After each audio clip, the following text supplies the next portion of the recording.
Bonjour YouTube et bienvenue sur cette nouvelle vidéo où je vais te montrer comment j'ai créé l'identité visuelle complète de Lieboa, qui est un café-librairie vegan. C'est un projet fictif, mais j'ai essayé de le travailler comme si c'était un vrai client ou une vraie cliente. Donc avec une partie stratégique, un mood board, trouver les bonnes typos, les couleurs, etc. Si tu veux voir mon process de A à Z, reste bien jusqu'à la fin. Eh bien, en fait, j'ai essayé d'imaginer l'endroit de mes rêves. J'adore lire, j'adore les boissons réconfortantes, j'adore être bien installée, et je suis végane. Donc j'ai pris tout ça, j'ai mixé, et ça a fait un café-librairie vegan, que j'ai appelé Lieboa. Et tu vas peut-être te demander Lieboa, même si tu l'as peut-être déjà deviné.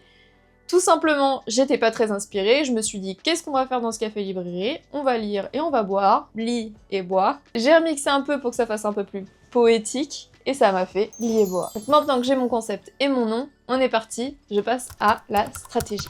Donc première étape, on pose les bases. Normalement, cette étape se fait avec le client en collaboration. On réfléchit ensemble au ton, à la personnalité, aux valeurs de la marque, à la différenciation, à la concurrence, etc.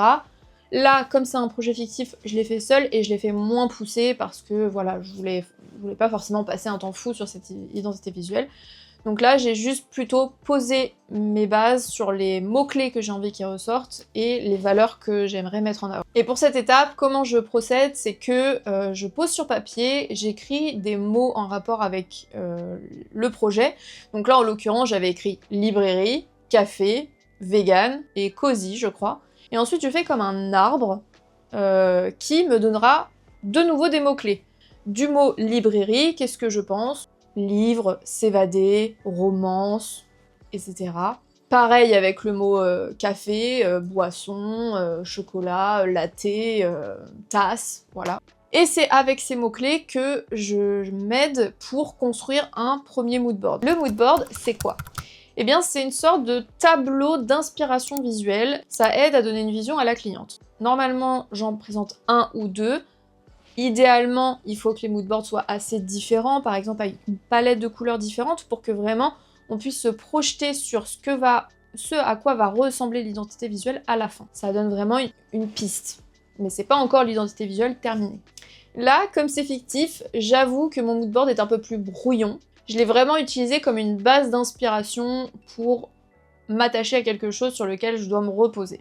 Avec cette ambiance un peu plus cosy, un peu plus ornementale, des couleurs, le genre de couleurs que je voyais bien pour ce projet, voilà, des visuels, des illustrations que j'aimais bien. La prochaine étape, c'est la recherche de typos. C'est la partie la plus longue et parfois la plus chiante, faut pas se mentir.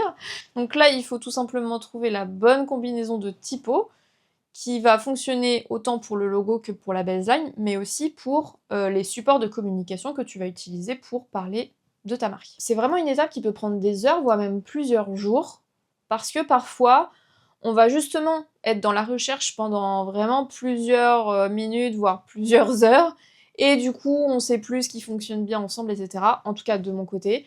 Du coup, j'ai besoin parfois d'une journée de plus pour vraiment reset, et repartir pour voir si ce que j'avais mis de côté ça fonctionne, qu'est-ce qui fonctionne le mieux par rapport à ce qu'on recherche pour la marque. Les typos peuvent être pris par ce qu'on a utilisé pour le logo, mais vu que parfois le logo principal il a été beaucoup modifié pour en faire un logo unique, et bien parfois c'est mieux de trouver une typo qui est plus lisible, plus accessible, et qui se rapproche de la vibe du logo, mais sans forcément être celle-ci. Mon process pour Lieboa, par exemple, au départ j'étais partie sur une idée plus vintage, avec une typo très calligraphique et ornementale, mais je trouvais que ça matchait pas assez avec les mots-clés que j'avais mis au départ, alors du coup j'ai tout recommencé, enfin j'ai testé des nouvelles idées, et du coup je suis finalement partie sur une typo serif assez élégante, que j'ai mixé avec une typo calligraphique pour certaines lettres, notamment le L et le B. Sachant que le B me convenait bien sur une typo que j'avais trouvée, mais le L ne m'allait pas du tout, et dans ce cas-là,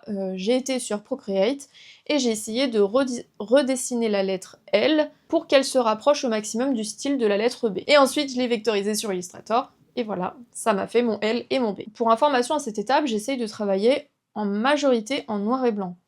Parce que Un logo doit fonctionner en noir sur blanc ou en blanc sur noir, c'est vraiment l'idéal pour savoir si un logo fonctionne bien. J'essaye de toujours partir sur cette base-là et de travailler mes couleurs après. Ensuite, il faut évidemment trouver la bonne typo aussi pour la baseline de ton logo.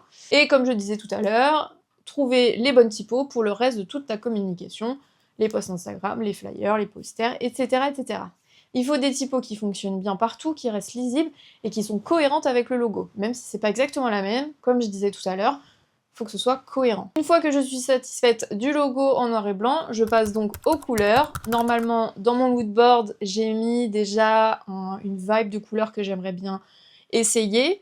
S'il y a plusieurs mood boards, et bien du coup, en fonction du logo, il faut tester les différentes couleurs. Il peut s'avérer que les couleurs qu'on avait mis dans notre mood board ne fonctionnent finalement pas si bien quand on les met en pratique. Donc c'est à ce moment-là où il peut y avoir une petite différence avec le mood board, mais ça on en discute toujours avec le client ou la cliente. Ici par exemple, j'étais partie sur un combo plutôt rose et fuchsia, enfin lilas et fuchsia, et je trouvais que ça manquait d'un petit truc, et du coup je suis plutôt partie sur un lilas vert foncé et fuchsia en accent, et je trouvais que c'était beaucoup plus vivant. Ensuite, pour faire vivre l'identité visuelle, j'ai travaillé des illustrations. Je suis donc revenue aux mots-clés du début et j'ai ajouté des éléments qui appuient ces mots-clés. Pour les mots-clés vegan et détente, j'ai voulu faire un renard endormi. C'est mon animal préféré. Là, c'est vraiment, ça sera à définir aussi en fonction de la personne et de ce qu'on veut dégager. Là, en l'occurrence, vu que c'est mon projet, je tenais à mettre un renard. Un autre exemple, j'ai fait un fauteuil pour le côté confort, cocooning, une tasse pour les boissons réconfortantes, et un papillon assez abstrait et des fleurs pour le côté un peu féerique, poétique que je voulais mettre en avant dans cette librairie. Et ces illustrations sont souvent quand même assez importantes parce que c'est ça qui aide à créer vraiment un univers qui va aider le logo, qui va aider la marque à vivre et à être cohérente, à avoir son style bien à elle. Ces illustrations, elles donnent vie vraiment à l'identité et créent une cohérence partout. Et enfin, pour terminer, il faut penser à la mise en situation avec des mock-ups. Des mock-ups, ce sont des fichiers qui permettent de mettre en situation une identité visuelle, une illustration, etc., pour pouvoir se projeter et pouvoir projeter l'identité visuelle dans une situation qui pourrait être réelle par rapport à notre projet. Par exemple, mettre ton logo sur une enseigne, tes illustrations sous format stickers sur une liseuse, dans mon cas par exemple avec une librairie, faire des posts Instagram, imaginer la carte de visite, imaginer une carte de restaurant, imaginer un tote bag, enfin voilà, tout est possible. C'est aussi quelque chose qu'on peut du coup discuter ensemble, pour dire, par exemple, si tu me dis « je veux une carte de visite, un flyer et des posts Instagram », du coup, je vais essayer de te mettre en situation ton identité visuelle dans ces 3 exemples pour que tu puisses te projeter. L'objectif ici, c'est vraiment d'être reconnaissable partout et d'être cohérent partout. Les mêmes couleurs, les mêmes typos, le même univers, les illustrations. L'idée, c'est de pas changer tout le temps les typos, tout le temps les couleurs, dès que t'as envie parce que t'en as marre de voir toujours la même chose. C'est hyper important. Quand tu tombes sur une pub, je sais pas, Ikea ou McDo, en fait tu reconnais presque immédiatement que c'est Ikea ou McDo parce que il y a tout l'univers visuel qui est appliqué dans leur communication. Voilà, c'est terminé pour le process complet de l'identité visuelle de Lieboa. Si tu as des questions, pose-les en commentaire, et si tu veux voir d'autres projets fictifs ou d'autres process, dis-le moi aussi, et n'oublie pas de t'abonner pour suivre la suite. Je te dis à bientôt!